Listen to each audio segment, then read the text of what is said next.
What did you think of the preceding short film? I loved the preceding short film. I've enjoyed all of Pixar's short films that come at the beginning. But I really, really enjoyed, in case you don't know, this one is Pixar's first venture into 2D animation while also incorporating their usual 3D animation in a way. But I feel like Pixar kind of is one of the few animation companies today that still has the feel of what animation, the spirit of what animation, Like original Disney movies. is supposed to have. And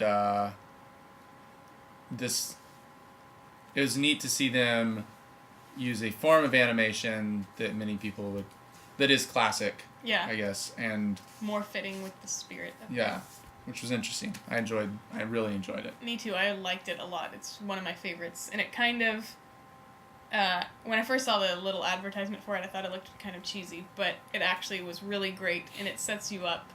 I got teary-eyed at the end of it, and it just kind of sets you up for the rest of the crying fest that is Toy Story 3. Which brings me to the question, on a scale of 1 to 10, 1 being the Sahara Desert and 10 being the Pacific Ocean, how would you rank your crying levels?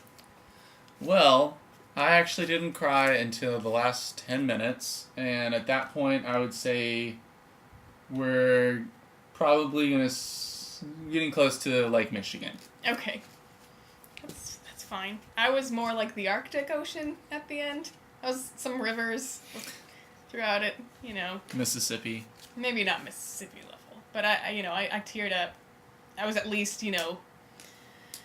Knott's Berry Farm Water World. What's it called?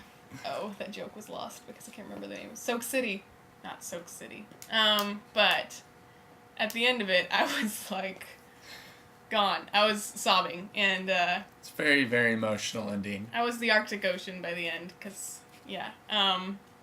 And if they didn't have the epilogue that they have, you would just be leaving humiliated, because everyone is crying, or they're not, and that makes you feel even worse.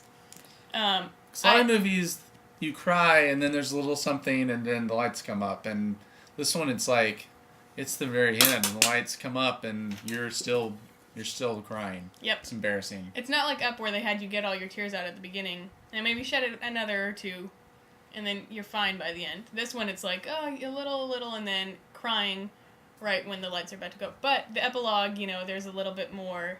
And it's a good epilogue. And it was really good. It wasn't like, so-and-so went on to do such and such. It's just seeing good. Them be what they will be forever. Yeah, which sometimes I don't like epilogues, or they're really cheesy, and this was neither of those things. Yeah. It was very good.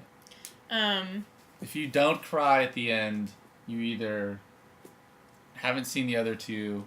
You might not cry if you haven't seen the other two, or you are dead. You need to see the other two, and in that case, I kind of understand why people say it doesn't stand alone as a film, but I think that you couldn't see Toy Story 2 without seeing the first one. I think that they are all just as... I mean, I think you could still enjoy it as a movie, but it wouldn't have the same impact. Yeah, especially since we've, grown up with Andy and his character, and when the first movie came out, we were still playing with our toys, and in this one, he's going off to college, and, we've somewhat recently graduated from college, and, so it means a lot. I think for people of our generation, it's probably going to mean a lot more than to anyone else. I immediately felt like I needed to go home and get my G.I. Joes out of a box and play with them because I felt so bad for them. Yeah. And you were saying that you don't want to show your kids the third one, right, until years later? Yeah, I don't want, when I have kids, they can watch the first two when they're kids, just like I did, but the third one, I think, I don't want them to see it till they're older, or it won't mean as much. Yeah. Yeah, you really appreciate it being older. Or they need to see it when they're so young that they don't remember it.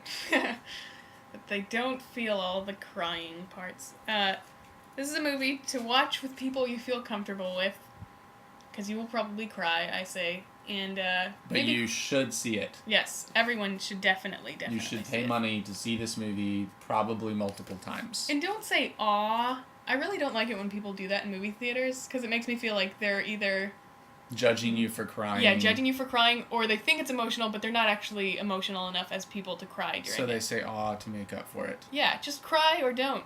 We know that it's a sad moment. Move on. I don't need to know that you feel that way. And it makes me feel stupid, because I really am crying. And I might have cried a couple hours later, too. Again. And if we keep talking about this movie, she might start crying again. So let's end this. This movie was amazing. After WALL-E, it might be my favorite Pixar movie ever. It's way up there. It was perfect. Perfect ending to a trilogy. Don't do a fourth one, Pixar. But if you do, I fully trust you, Pixar. If this was any other company in the world, don't Shrek forever after it. I would say that you couldn't do another one. You would ruin it. But I really don't want you to do another one. But if you do, I will follow you there. Yes, this showed us that we can totally just put our lives in your hands. Farewell.